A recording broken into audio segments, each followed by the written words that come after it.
Hello everyone, most welcome. Today I am going to discuss one word substitution. जैसा कि हमारा vocabulary का session चल रहा है और इस सेशन में हमने फोबिया, मेनिया, साइड वाले रूट वर्ड कंप्लीट किए हैं और आज के वीडियो में हम एक रूट वर्ड लेकर आए हैं, ग्राफी। ग्राफी का मतलब होता है लिखावट। किसी भी वर्ड में अगर ग्राफी जुड़ा हुआ मिले तो समझ लेना कि वह लिखावट से रिलेटेड वर्ड है। ठीक है, लिखने की बात उसमें बताई गई है। तो आज की वीडियो में हम ग्राफी वाले वर्ड कंप्लीट करेंगे और ये सारे के सारे वर्ड न्यूमोनिक्स की सहायता से कंप्लीट करने वाले हैं। यदि आपने फोबिया, मेनिया और साइड वाले वर्ड अगर मान लो कंप्लीट नहीं किए हैं तो डिस्क्रिप्शन बॉक्स में उन वीडियोस की लिंक है जहां से आप उन वीडियो को ओपन करके देख सकते हो। अगर आपने फोबिया वाले जो वर्ड है अगर वो कंप्लीट किए हैं तो आपको ग्राफी वाले वर्ड याद करने में ज्यादा परेशानी नहीं आएगी, क्योंकि कहीं ना कहीं फोबिया, मेनिया, साइड और ग्राफी वाले वर्ड एक दूसरे से रिलेटेड हैं। इसलिए जैसे जैसे हम फोबिया वाले वर्ड कंप्लीट करेंगे तो हमारे मेनिया वाले जो वर्ड है उनको याद करने में ज्यादा प्रॉब्लम नहीं आएगी। मेनिया वाले वर्ड अगर कंप्लीट कर लेते हैं तो साइड वाले वर्ड को याद करने में और कम मेहनत लगेगी, और यदि साइड वाले वर्ड भी हमारे कंप्लीट हो जाते हैं तो ग्राफी वाले वर्ड को याद करने में हमें और भी कम मेहनत लगने वाली है। तो इसी तरीके से आज के वीडियो में हम ये सारे के सारे 10 वर्ड जो ग्राफी से रिलेटेड है इनको आज कंप्लीट करने वाले हैं। आज के वीडियो में हम 11 से लगाकर 20 तक के ग्राफी वाले वर्ड कंप्लीट करने वाले हैं। तो यहाँ पर फर्स्ट वर्ड दिया हुआ है chorography, the systematic description and mapping of particular regions. विशेष क्षेत्रों का व्यवस्थित विवरण और मानचित्र कोराग्राफी कहलाता है। अब इस वर्ड को याद कैसे रखना है, इस वर्ड के पहले लिखा है कोरा। तो कोरा का मतलब होता है, हम अपनी बोलचाल में यूज करते हैं कोरा पेज, मतलब ब्लैंक पेज को कोरा पेज कहा जाता है। और जो ब्लैंक पेज होता है मतलब जो कोरा पेज होता है मतलब जो खाली पेज होता है उसमें किसी प्रकार का डिस्क्रिप्शन या मैपिंग की जा सकती है किसी पार्टिकुलर रीजन्स को लेकर।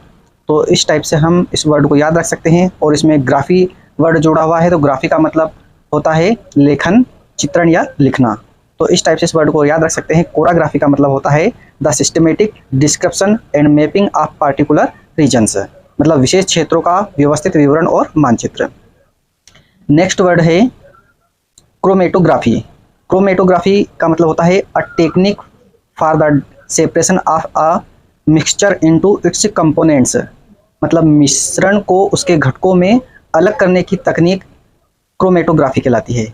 अब इस वर्ड को कैसे याद रखा जा सकता है, इस वर्ड में क्रोमेटो लिखा हुआ है। अब क्रोमेटो का साउंड क्रोम जैसा आ रहा है। क्रोम का नाम तो आपने सुना होगा, क्रोम एक सर्च इंजन है। गूगल जैसा ही एक क्रोम होता है सर्च इंजन, जिसमें हम किसी भी चीज़ को सर्च कर सकते हैं। तो आपने क्रोम का जो लोगो है वो देखा होगा, कलरफुल होता है और ये काम क्या करता है, किसी भी चीज़ को ढूंढने का काम करता है।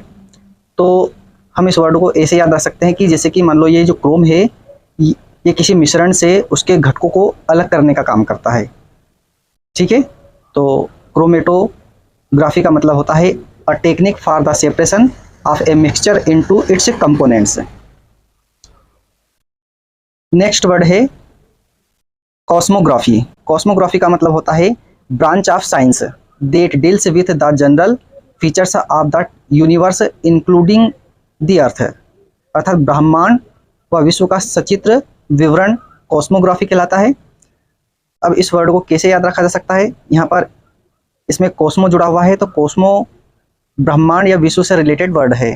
तो जब भी कॉस्मो जुड़ा हो तो आप ब्रह्मांड या विश्व के बारे में इसको रिलेट कर सकते हैं। तो ग्राफी का मतलब होता है लेखन या चित्रण। नेक्स्ट वर्ड है डेमोग्राफी।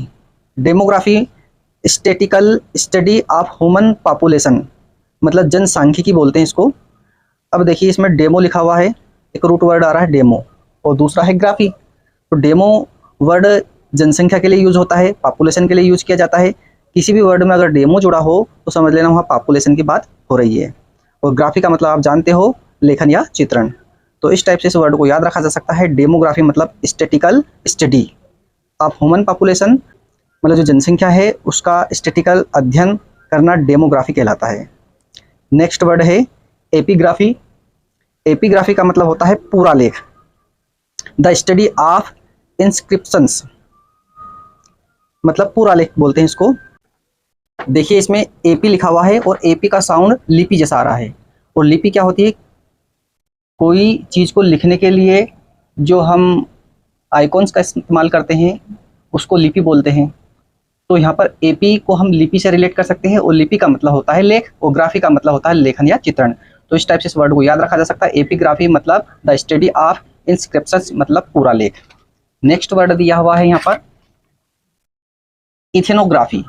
इथेनोग्राफी होता है study of different races and their culture, मतलब विभिन्न जातियों और उनकी संस्कृति का अध्ययन कहलाता है इथेनोग्राफी। अब देखिए यहाँ पर इथेनो का साउंड इथेन जैसा आ रहा है और इथेन में क्या होता है? विभिन्न जातियों और संस्कृति के लोग वहाँ पर निवास करते हैं।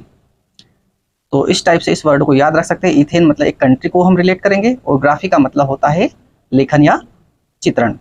इथेनोग्राफी का मतलब होता है study of different races and their culture, मतलब रेसेस मतलब होती है जातियाँ और कल्चर मतलब होती है संस्कृति। तो विभिन्न प्रकार की जो जातियाँ हैं और उनकी जो संस्कृति है उसका जो अध्ययन किया जाता है उसको बोलते हैं इथेनोग्राफी। नेक्स्ट वर्ड दिया है हजियोग्राफी।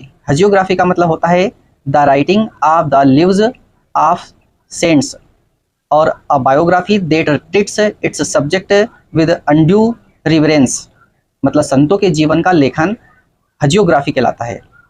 अब देखिए इस वर्ड को कैसे याद रखा जा सकता है। इसमें एक वर्ड आ रहा है हजियो।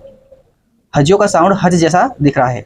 आपने देखा होगा मुस्लिम धर्म में लोग हज पर जाते हैं और हज पर जाते हैं मतलब वो एक संत के समान ही वो लोग कहलाते हैं जो हज के ऊपर जाते हैं, मतलब हज पर जाने वाले संत कहलाते हैं। इस टाइप से इस वर्ड को याद रखा जा सकता है। हजियोग्राफी का मतलब होता है the writing of the lives of cents, मतलब संतों के जीवन के बारे में जो लिखा हुआ होता है उसको बोलते हैं हजियोग्राफी। तो आप कभी भी अगर किसी भी वर्ड में हजियो लिखा हुआ मिले तो समझ लेना वहाँ किसी संत के बारे में बात हो रही है। और ग्राफी का मतलब तो आप जानते हो। नेक्स्ट वर्ड दिया है हाइड्रोग्राफी। हाइड्रोग्राफी का मतलब होता है ब्रांच ऑफ साइंस। ये एक साइंस की ब्रांच होती है। That deals with physical features of oceans, seas, lakes and rivers, मतलब कहने का तात्पर्य यह है कि विज्ञान की वह शाखा जो महासागरों, समुद्रों, झीलों और नदियों की भौतिक विशेषताओं से संबंधित हो उसको बोलते हैं हाइड्रोग्राफी। इसी वर्ड को हमने हाइड्रोफोबिया में पढ़ा, इसी वर्ड को हमने हाइड्रोमेनिया में भी पढ़ा है और इसी वर्ड को आज हम हाइड्रोग्राफी में भी पढ़ रहे हैं। इसमें एक वर्ड जुड़ा हुआ है हाइड्रो, और हाइड्रो का संबंध पानी से होता है। जैसा कि आपको पता है पानी में हाइड्रोजन और ऑक्सीजन होती है। हाइड्रोजन और ऑक्सीजन से मिलकर पानी बनता है। तो यहाँ पर एक वर्ड है हाइड्रो। हाइड्रो को हम रिलेट करेंगे पानी से। तो मतलब पानी की बात हो रही है और पानी कहाँ कहाँ रहता है? ओशंस में रहता है, सीज में रहता है, लेक्स में रहता है एंड रिवर्स में पानी रहता है। तो मतलब कहने का तात्पर्य यह है कि विज्ञान की वह शाखा जो महासागरों, समुद्रों, झीलों और नदियों की भौतिक विशेषताओं से संबंधित हो उसको बोलते हैं हाइड्रोग्राफी। हाइड्रोफोबिया में हमने पढ़ा था कि जो पानी से डरता है उसको हाइड्रोफोबिया कहते हैं। हाइड्रोमेनिया में हमने पढ़ा था जिसको पानी का जुनून हो उसको बोलते हैं हाइड्रोमेनिया। इस टाइप से इस वर्ड को याद रखा जा सकता है। नेक्स्ट वर्ड है आइकोनोग्राफी। आइकोनोग्राफी का मतलब होता है the use of image and symbols to represent ideas, मतलब प्रतिमा विज्ञान, विचारों का प्रतिनिधित्व करने के लिए छवियों और प्रतीकों का उपयोग किया जाता है उसको बोलते हैं आइकोनोग्राफी। देखिए इस वर्ड में आइकॉन एक वर्ड जुड़ा हुआ है और आइकॉन का मतलब होता है प्रतीक, चिन्ह। तो जहाँ पर आइकॉन लगा है समझ लो कि वहाँ पर किसी चिन्ह के बारे में बात हो रही है। और ग्राफी का मतलब आप जानते हो लेखन। तो इस टाइप से इस वर्ड को याद रखा जा सकता है। नेक्स्ट वर्ड है lexicography, the making of a dictionary, मतलब कोश विज्ञान, शब्दकोश का निर्माण। यहाँ पर एक वर्ड जुड़ा हुआ है लेक्सी। तो लेक्सी का संबंध डेक्सी से और डेक्सी मतलब डिक्शनरी। तो जब भी किसी वर्ड में लेक्सी जुड़ा हो तो समझ लेना शब्दकोश की बात हो रही है, डिक्शनरी की बात हो रही है। तो लेक्सी को हम डेक्सी से लगाएंगे और डेक्सी मतलब डिक्शनरी। और ग्राफी का मतलब होता है लेखन। तो इस टाइप से इस वर्ड को याद रखा जा सकता है, मतलब the making of a dictionary. Next word है अर्थोग्राफी। अर्थोग्राफी का मतलब होता है करेक्ट स्पेलिंग से, मतलब सही वर्तनी, मतलब जो सही वर्तनी होती है उसको बोलते हैं अर्थोग्राफी, मतलब करेक्ट स्पेलिंग कहा जाता है इसको। अब इस वर्ड को कैसे याद रखा जा सकता है? इस वर्ड में अर्थो जुड़ा हुआ है और एक वर्ड है ग्राफी। तो अर्थों का साउंड हम अर्थ से लगाएंगे, मतलब अर्थ किसी भी वर्ड का मीनिंग निकालना वो हिंदी में उसको अर्थ बोलते हैं। तो अर्थ और ग्राफी का मतलब होता है लेखन। तो अर्थों को हम अर्थ से लगाएंगे, और किसी भी वर्ड का अर्थ तभी सटीक निकलता है जब उसकी स्पेलिंग करेक्ट हो, मतलब जो लेटर्स लिखे हैं वो बिल्कुल सही लिखे हो, तभी हम उसका सही प्रोनाउंसिएशन कर सकते हैं, सही उसकी वर्तनी लगा सकते हैं। कब लगा सकते हैं? जब उसकी स्पेलिंग बिल्कुल एकदम करेक्ट हो। तो यहाँ पर अर्थों का मतलब अर्थ से लगाएंगे और ग्राफी का मतलब लेखन या चित्रण से लगाएंगे। तो इस टाइप से इस वर्ड को याद रखा जा सकता है। Thank you watching for this video.